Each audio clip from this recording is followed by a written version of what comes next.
To take a few minutes, I saw on the program that I am the keynote speaker here tonight. But I also know that Eric Lee is going to be speaking shortly after me, so I don't want to take too much time. I felt like we covered a lot of ground with the panel. Our faculty fittingly voiced what we do here at school. So I thought I'd just take a few minutes and share a little bit with you about how we think about direction, how we think about developing a posture that allows us to support our kids in a future that obviously is still unwritten. If you're around my vintage and you have parents or in-law parents, it is my sincere hope that you've found them to be comfortable with the GPS feature on the smartphone when it comes to giving directions.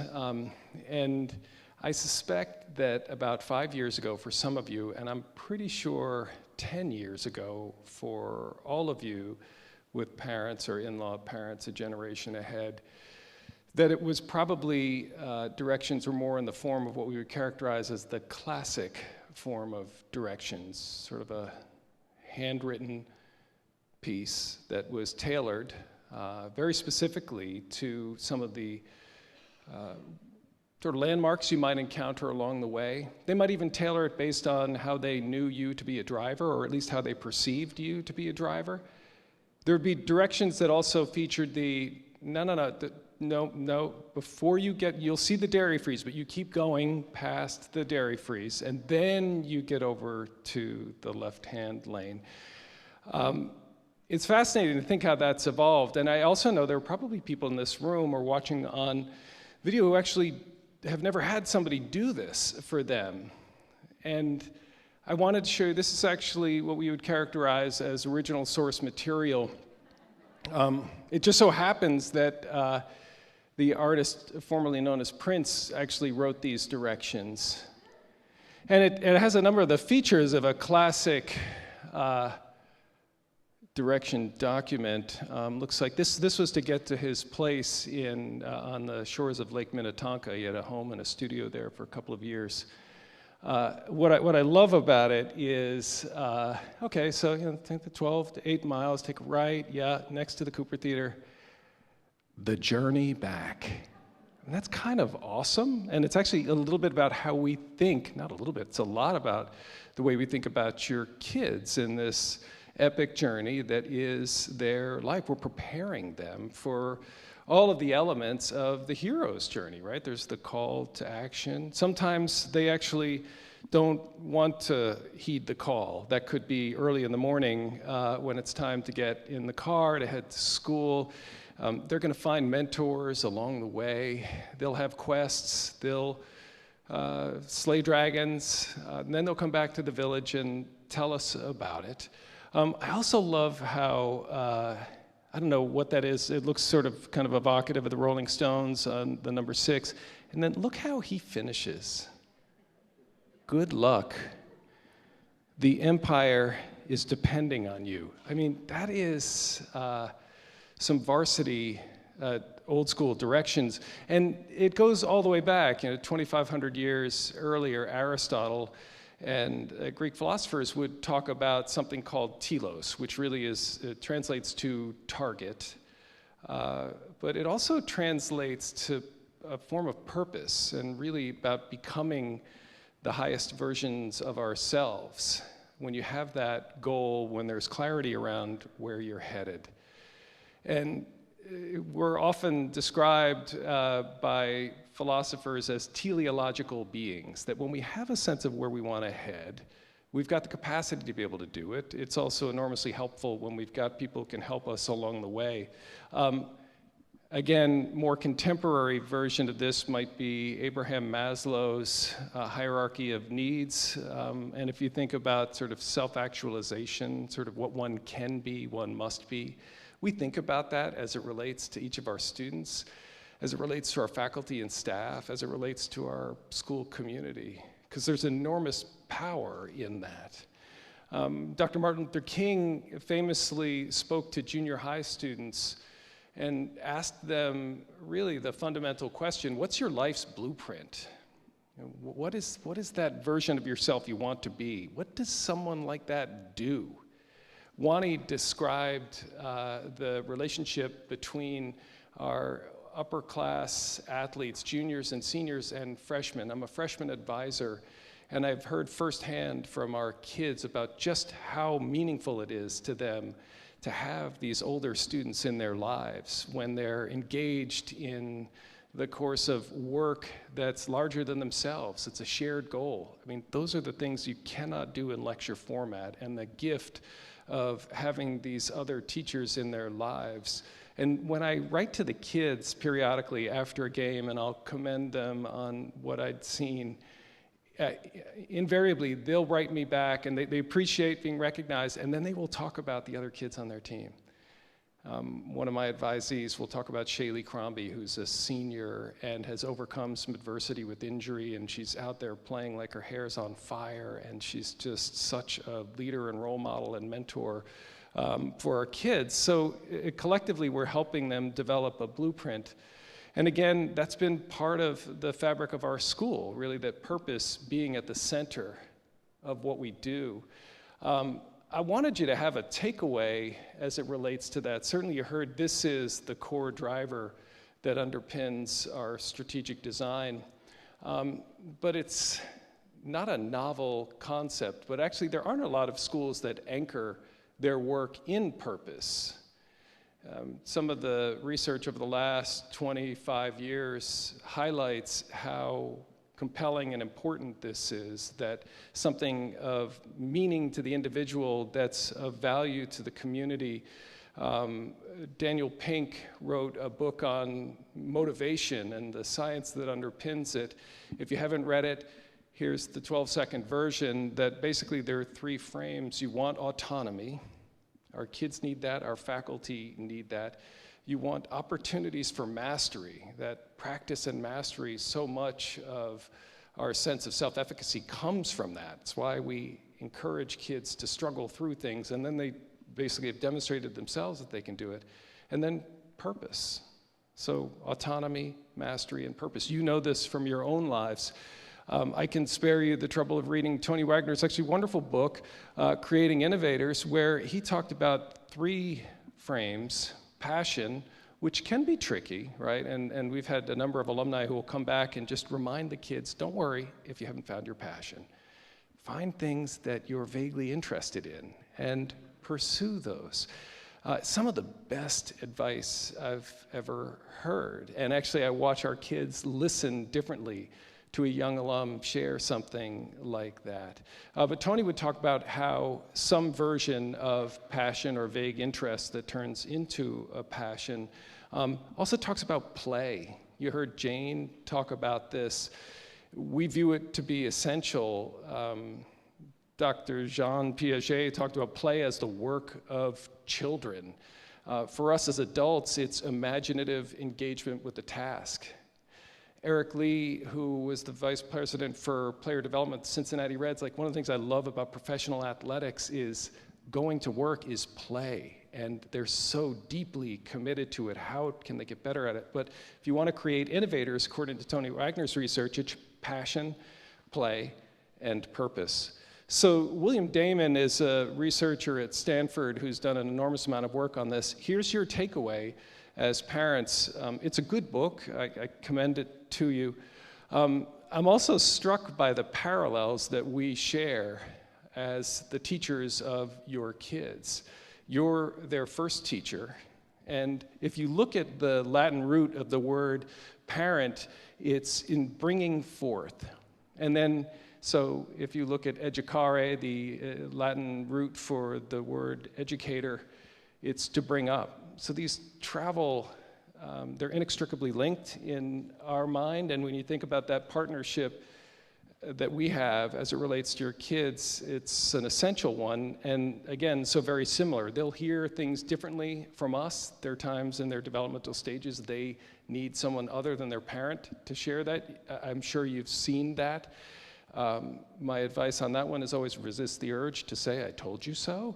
And just know, like, gosh, this is a great thing for an advisor or a coach to share, and I'll bite my tongue because my child will hear it differently. And that teacher might be a senior or might be, someone in an older class. So these are a few of the things that Damon's research reminded, which was, listen closely for the spark, then fan the flames. Convey your own sense of purpose and the meaning you derive from your work. Do you do that for your kids? I think it's incredibly, powerful to remember that actually our kids learn so much more from what they see us do than what they hear us say. But if they see you engaged imaginatively with your work, maybe it's something you can or can't do, I don't know. But think a little bit about that. They're watching, they see everything. Encourage an entrepreneurial attitude. Again, that kind of travels with these last two, which is that sense of agency linked to responsibility. When kids feel like they own something, they've got a job to do. Our kids are moving beyond the AP, which if you don't know a lot about that program, we have a great deal of information about that on the website. It really is rooted in following kids' interests and their appetites, what they want to focus on. They will work so much harder when it's an idea that they've come up with in partnership with an adult who can guide them and help them figure out what that path might look like, and then nurturing a positive outlook. I just want to remind you what we do. These are third graders, and third graders aren't always that serious. They sometimes will, I don't know if we ever release these pictures, but they always kind of crack me up seeing Amy Colbert. There's a little bit of rock and roll there, but they're going to graduate. Our third graders will graduate from college in 2035. These t-shirts are available online. I noticed that's where I nicked that. And if you think about time and space, when this movie was released, this is, please help someone out here. You know what movie this is. Back to the Future, right? John Mulaney has a wonderful bit about pitching that movie. A disgraced nuclear scientist is good friends with a 15-year-old. He goes back in time to, wait, what's happening with his mom? I mean, I commend that to you after. It's not safe. I don't know. It's reasonably safe for work, but that's not the point of this. The point of me showing you this is that in 1985, probably right up till about 2007, there were these two major stages in the life of an adult. You would go and you would learn and you would maybe apprentice and then you would work and then you would stop working. The thing that's really shifted significantly has been just the volume, the sheer volume of information that is now coming at your kids, at you, at all of us, and it's not going to slow down. These are the statistics just in how much data is produced every day. I'm sure all of you know that 2.5 quintillion is 2.5 followed by 18 zeros. That is an enormous amount of information. Spoiler. And then 90% of the world's data has been created in just the last 2 years. We expect that to double every 2 years. So as we think about what that means for our kids and the world that we need to prepare them for, a lot of it is actually thinking about a future where artificial intelligence is already playing a meaningful role in their lives. Machine-based learning is playing a meaningful role in their lives. It's going to impact the way we shop, the way we live, the way we learn. What does that mean for your kids? And what does it mean for education? We thought a lot about that during the process. And I think all too often, people will go to kind of a dystopian view of that. I don't think there's a need to, I mean, you can. And I didn't see this movie. This, I think, is the third one. Who's the actress there? Is that Charlize Theron? Oh, look at this color. Eric, everybody's behaving as if they've never seen a popular movie before. They're only going to read Yuval Noah Harari books, so I'll jump right to that. Certainly you've all read Sapiens, or at least your ninth graders are, and you ask them if they're reading that. I read that. It's actually terrific, and Harari thinks about the last 70,000 years, and then his subsequent books actually think a little bit about the future and then somewhat about the present. And he actually will offer, if you think about 2035 when our third graders are graduating, he will say that if by 2040, if somebody does not have the mindset of being a curious, continuous learner, who's got an interest and the skills and the capacity to actually figure out how to be balanced mentally and have the emotional intelligence required to navigate a future that is always going to be in flux, things will just whoosh right by. And so when we think about that, that does sound sobering, but there are antidotes to that. And one of them is actually to have a curriculum that responds to that, that thinks about that future, knowing full well it actually really resonates with kids. They're not necessarily thinking about how much data is produced every day, although they're contributing to it. I mean, beginning in middle school, Snapchat, Instagram, all of these things, that rise of the machines, they're actually taking part in. And when they develop a greater sense of understanding of what that's all about, so much for us is how do we have them develop a mindset and build the skills and capacities that allow them to be nimble in the future. So one of the things that Harari and other futurists would say is we should focus probably in two key areas. The first is a deep understanding of the complexity of human beings. We are emotional, we can be unpredictable, we have the capacity for empathy, we're intuitive, but this takes a great deal of understanding, both to help our kids develop an understanding around this and actually to help our adults become even more fluent in helping our kids.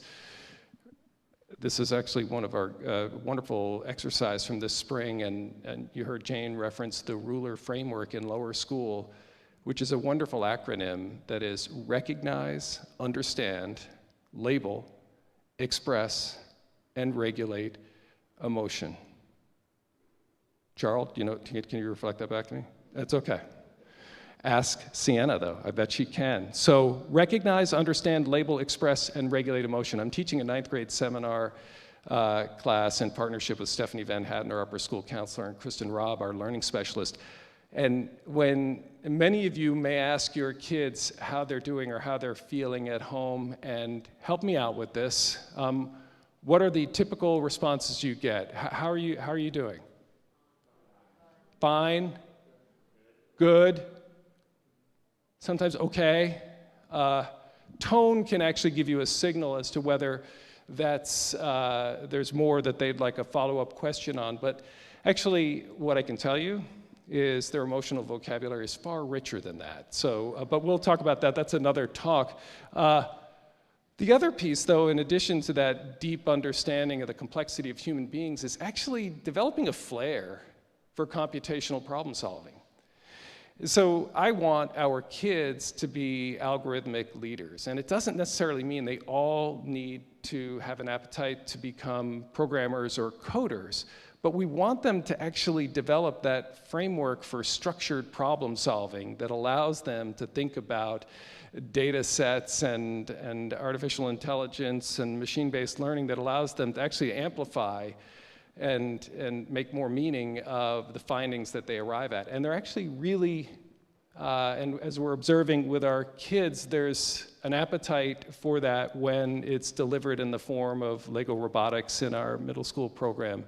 It's also for our adults, as Jane mentioned, to be able to leverage the data that we can so that we can help our kids become even more effective at what they do. We are taking 250 years of reading instruction that our teacher leaders in lower school have, and they have doubled down on their effort to be even more effective in terms of literacy instruction with our kids. I may have to end it with this. I love this picture, and I want to tell you what this is, and I actually want to read to you what's happening here.